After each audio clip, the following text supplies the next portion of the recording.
Good day, everyone. So, before starting our topic for today, allow me to introduce myself first, and along with my partner. So, I am Manchisi Dablo, and along with Mr. Tim Basal. So, we will be reporting about physical development of the primary pupil, Module 18, with the learning outcomes at the describe the different physical characteristics of early school age children in your own mouth and enumerate ideas on how you can apply the concepts in this module in the teaching learning process. Introduction. Middle childhood is the stage when the children undergo so many different changes, like physically, emotionally, socially, and cognitively. This is the stage between 6 to 12 years old. Children in this stage receive less attention than children in infancy or early childhood. The support of the family and friends of the child is very important during this phase of development. So, ang mga bata daw dito sa middle childhood ay mas nagiging sangkot sa kanilang mga kapaligiran, lalo na sa kanilang physical, emotional, social, and cognitive aspects. Like sa physical aspect ay nagkakaroon sila ng mas maayos na lakas at coordination. Tapos sa emotional na bahagi naman ay mas natututo silang kontrolin ang kanilang damdamin or mas naunawaan nila ang damdamin ng iba. And sa social aspect naman is mas nagiging aktibo sila sa kanilang pakikisalamuha sa kanilang kaibigan o sa komunidad. Sa cognitive aspects naman ay mas mabuti ang kanilang kakayahang mag-isip at lutasin ang mga problema.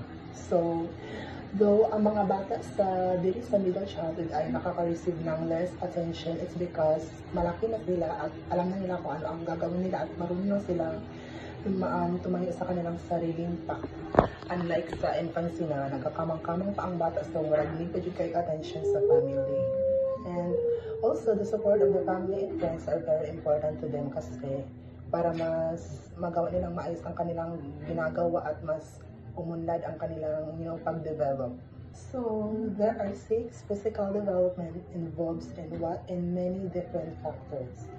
So, the first one is the height, weight, and appearance.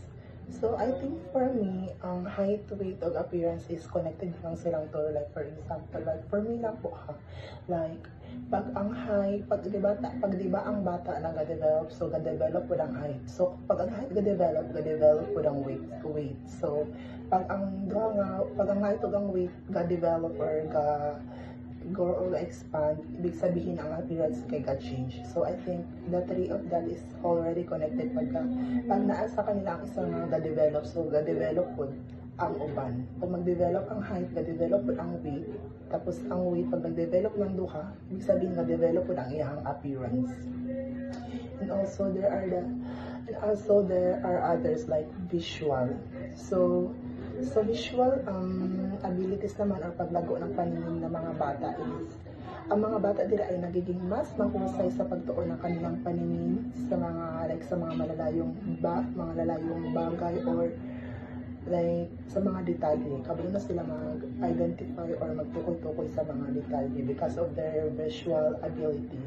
Like for example, kabalo sila mag-identify kung unsaang pangit or unsaang hawod or unsaang gwapo, like ang pangit or ang gwapo. Tapos like for example din ang magsulat or mag-drawing, di ba?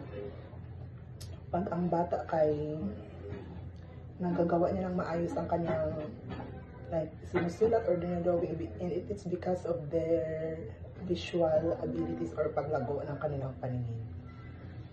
And so, ang role naman nun ay ang maayos na pag-ulan ng visual abilities ay mahalaga sa kanilang kakayahang magbasa, magsulat, at mag-ayos ng mga bagay-bagay o mga kasangkat.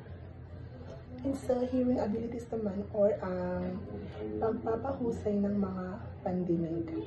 So, diri nga edad, ang mga bata ay nagiging mas sensitibo sa iba't ibang tunog at mas mahusay sa pagtukoy ng mga tunog or ang pinagmulan ng mga tunog.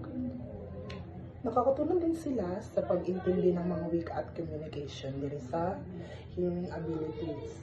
For example, pag ang bata, di ba, pag ang bata sige tanaw TV shows like Peppa Pig, so di ba si Peppa Pig sige English, o sige like yung ginagamit na wika kay English. So pag ang bata sige tanaw ang Peppa Pig, sa kadugan niya tanaw ma-adapt na niya ang mga ginaistorya ni Peppa Pig, which is ang wikang English. So mauna dahil sa kanilang sensitive na pangdungog ba or pandinig, ang mga bata diri sa middle childhood is more on magiging sensitive yung pandinig nila because sila ay nagde-develop na or they are growing na. And so other one is the motor abilities. So motor ability skills is referred to the physical capabilities related to the movement.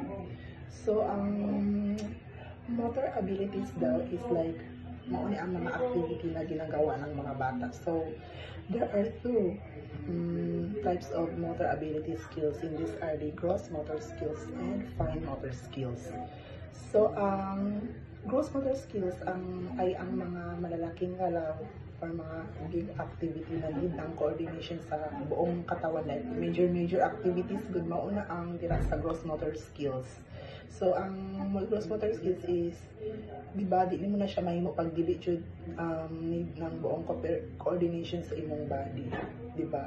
Like for example, ang magdagan o ang mag-jump or ang mag-akyat sa mga pader like di ba yung anak. So dili man nimo na mahimo pag dili need sa imong full coordination sa imong body or need jud ng full strength para mahimo nimo na ang activity na natiras. Mauna ang sa gross motor skills. Tapos ang fine motor skills naman mao rin ang mga like minor activities like ina kayo need ng full coordination sa imong body, like for example ang magsulat, mag-drawing or mag-place or maglagay-lagay ng mga bagay sa kanilang perspective places. Mauna. So, primary school children undergo many different changes as they go through the stage of development. This could be caused by different factors, both natural and environmental. So, mga bata dito sa primary school ay nakakaranas ng pagbabago dahil sa kanilang mga natural na factors such as the natural and environmental factors. So, as a natural, there are three, and these are the physical, cognitive, and emotional. So, sa physical daw, tumataas ang kanilang timbang at ang kanilang taas or ang kanilang height. Kaya, mas nagiging nagagawa nila ng maayos ang kanilang activity. Tapos sa cognitive naman ay pumapahusay ang kanilang pag-iisip, which is kabalo na sila mag-analyze or mag-solve ng mga problems by themselves. Tapos sa emotional naman is kabalo na sila mag-unawa sa mga damdamin ng iba at nakaka-feel na rin sila ng guilty. Like ganyan sa cognitive dito sa natural factors. Sa physical, sa environmental factors naman dito ay mga school, family, and community. So sa paaralan, nagkakaroon daw ng bagong kaalaman at kasanayan ang bata, lalo na pag sila ay nakikipagsalamuha sa kanilang classmates or teachers. Tapos sa pamilya naman, ang suporta at pagtuturo talaga ng pamilya ay very important sa mga bata upang ang bata ay magkaroon ng lakas na loob na gawin ang kanilang mga perspective na gawa at hindi sila nahihinaan good ng loob na gawin yun dahil may support sila ng family at friends. And lastly is the community. Ang mga activity daw sa community ay like such as sports or extracurriculars ay nakakatulong daw sa mga bata at mas nasasanay daw sila sa pakikisalamuha. Ang physical growth daw during sa primary school years, which is specifically ang mga elementary grade level, like for example grade 1, grade 2, and then grade 3. So during this stage, the physical development o ang pagdevelop sa physical aspect sa mga primary school years or school children, so they have 4 factors involved, which is having good muscle control and coordination, wherein ang bata, so they can be able to run around the corner, like for example sa ilahang balay. So bisag asa na lang sila magsigig dagan-dagan, wherein they can also be able to jump. So it's because they have control over their muscle, and they have good coordination. And then the second one, which is developing eye-hand coordination, wherein they can be able to draw and then to write. So naga-develop ang ilahang mga eye-hand coordination. That's why they can be able to draw and then to write. And then the third one, which is having good personal hygiene, wherein ikmat na sila sa ilahang mga good hygiene, wherein naghugas na sila og kamot, and then they can be also be able to brush their teeth properly. So mo na siya. And then the fourth one, which is being aware of good habits, wherein aware na sila nga kanaang sa mga butang nga can bring danger to them, like for example crossing the streets. So makabalo na sila mag-cross the streets on their own. So aware na sila sa mga, like for example, doing household chores, and then saying please. So those good habits, so aware na sila ato. So that's why involved to siya sa physical development during the primary school years. And as we observe, it's because traditional schools are sedentary, wherein school is more on focus on academic, wherein ang bata sa classroom nag-sit lang sila, nag-ingkod lang sila just for the whole day, or for the wherein nagapaminaw lang sila sa teacher. And then as we observe kids, kumbaga sa ilahang edad, so active kaayo sila. So ang ilahang active, as we observe them, kumbaga ang ilahang activeness or ilang energy ginapakita nila in a nervous way, like for example biting their nails, ginapaak na nila ilang kuko, and then wherein ginapaak na nila ang ilahang mga pencil, and then kana ang dili bitaw sila mahimutang sa isa ka kuan, matingala lang ka ang bata na nasa isa ka bangko, dili siya, kumbaga dili bitaw siya nimo siya ma-steady sa ma-maintain sa isa ka lugar. So gusto niya nga kanang kuan, like it's because sa sobra nila ka-active, so nangita sila og way na makakuan sila hang activeness. So that's why. And also as we observe kids, they are, kumbaga sila ang mas dali lang kaayo makapoy, kay tungod kana ang mas active kayo ilahang body sa pagduwa, and then their mind. That's why they are more, kumbaga mas dali ra jud sila kapuyon kaysa sa ato ang mga adults. And height and weight. In this development, children will have started their elementary grades, specifically their primary years, grade 1 to grade 6. This period of gradual and steady growth will give children time to get used to the changes of their body. An average in height of a little over 2 inches a year in both boys and girls will introduce them to many different activities that they can now do with a greater accuracy. And weight gain averages about 6.5 pounds a year. Most children will have slimmer appearance compared to their preschool years because of the shifts in accumulation and location of their body parts. A child's legs are longer and more proportioned to the body than they were before. So, ang mga bata daw sa primary school years like grade 1 to grade 6, sila ay dumadanas ng unting-unting paglaki ng kanilang pagtaas. And also karaniwan na tumataas ang kanilang timbang every year, like 2.5 inches, both boys and girls, na nagbibigay sa kanila ng oras upang masani sila sa pagbabago ng kanilang mga katawan. Dahil dito, mas nagiging mahusay sila sa mga activity at nalaro na nagagawa nila ng mas maayos. So, sa weight naman, ang mga bata ay karaniwang nadadagdagan ng kanilang timbang ng 6.5 pounds every year. At mas nagiging payat sila sa kanilang pangkahalatang itsura kumpara noong preschool years sila, or daycare pa sila, ganun, or kinder. dahil sa pagbabago ng lugar at pagkolekta ng taba sa kanilang katawan. Ang mga binti nila ay mas nagiging mahaba or mas nagiging well-proportioned kumpara sa dati nilang katawan. Kaya mas nagmumukha silang matangkad at mas balansyado yung katawan nila. During primary school years, ages 5 to 11, children experience significant bone growth, particularly their long bones like arms and then legs.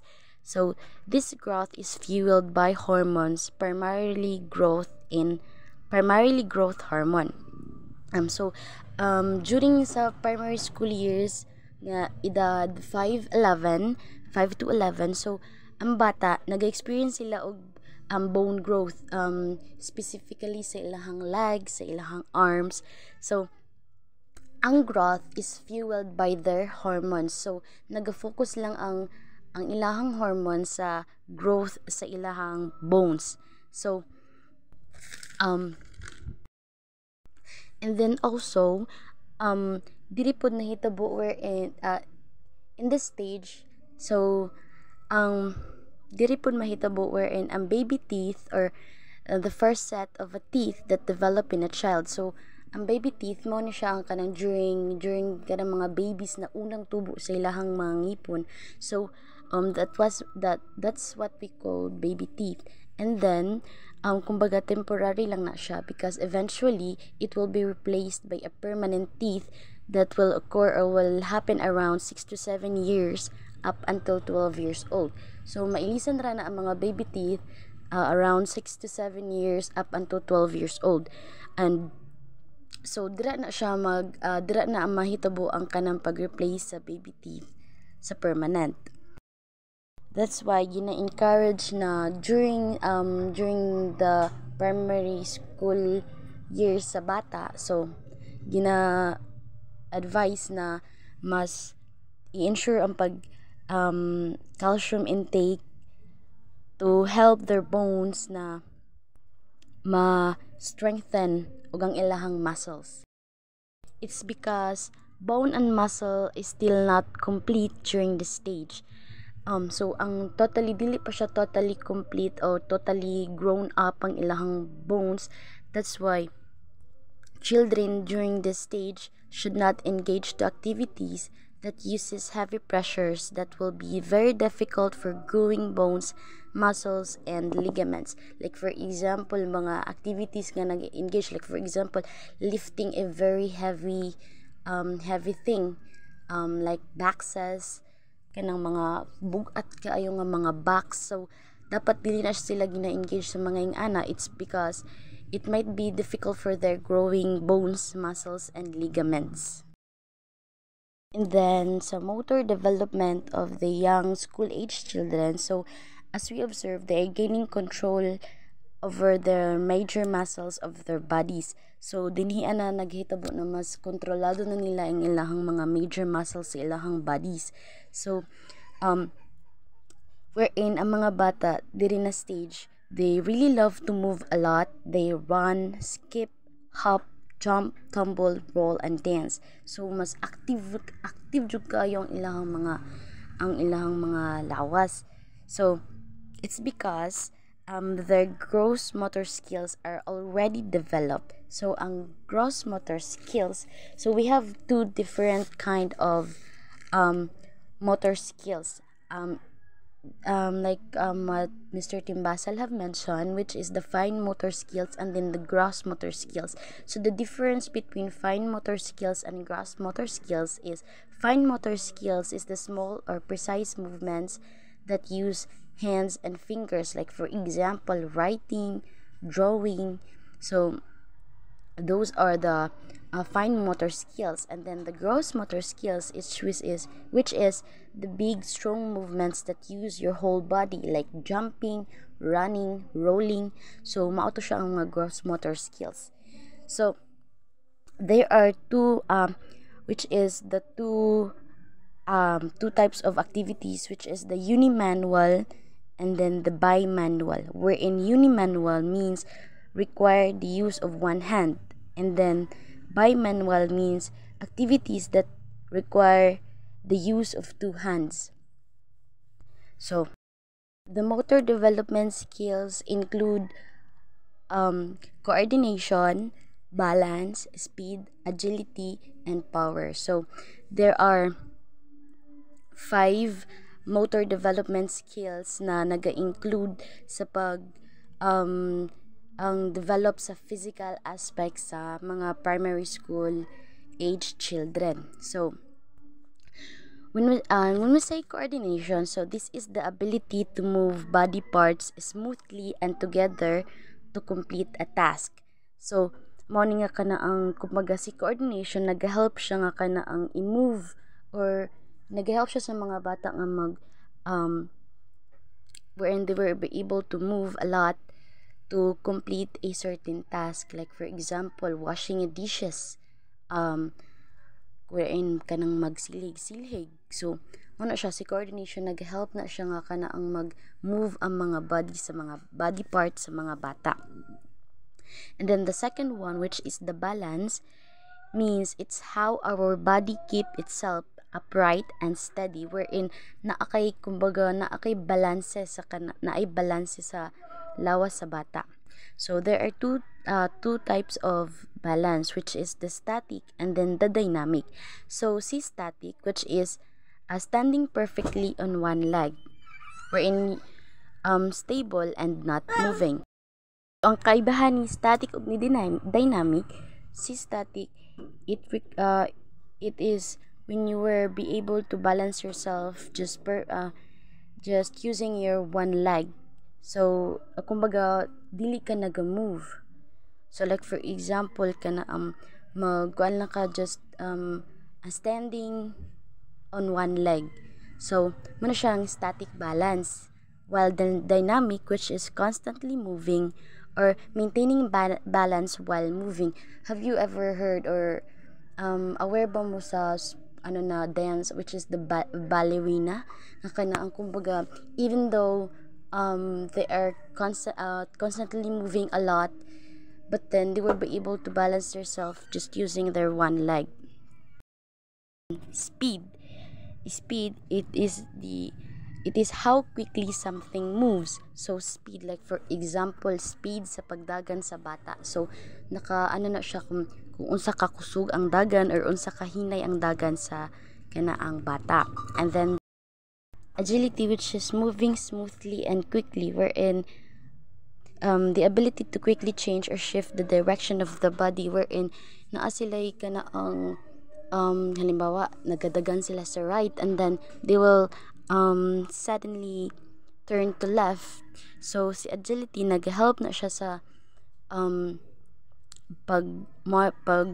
pagmaniobra sa body to quickly change direction or shift direction. And then the last one, which is the power, which is it's how much strength you use to do something quickly. Like for example pag alsa og mga butang, like pag naga-exert ka og kana ang strength or kusog nga mabuhat or maalsa to ni ang maalsa sa bata ang isa ka butang. Like for example pag alsa og kana ang bag, so power will help the kid to do or to lift the bag. Here are examples of fine motor skills and then gross motor skills. There are 3 issues that affect the development of or the physical development of a child, which is the obesity, the child nutrition, and then the sleep. So obesity, wherein ang too much or ang sobrang pagkataba, kanang tambok kaayo na ang bata. So kumbaga isa na siya sa mga issues na maka-affect sa physical development sa isa ka bata. And then the next one, which is the child nutrition, pag once na malnourish ang bata, so syempre maapektuhan sad ang kanaang physical development sa bata. And then the last one, which is the sleep. So um, those kids that experience lack of sleep, so their health or their physical development also is affected. So mo to siya those three issues na maka-affect sa physical development sa mga bata. So we're done. Hope you guys learned something from our topic, and thank you for listening. Good day, everyone.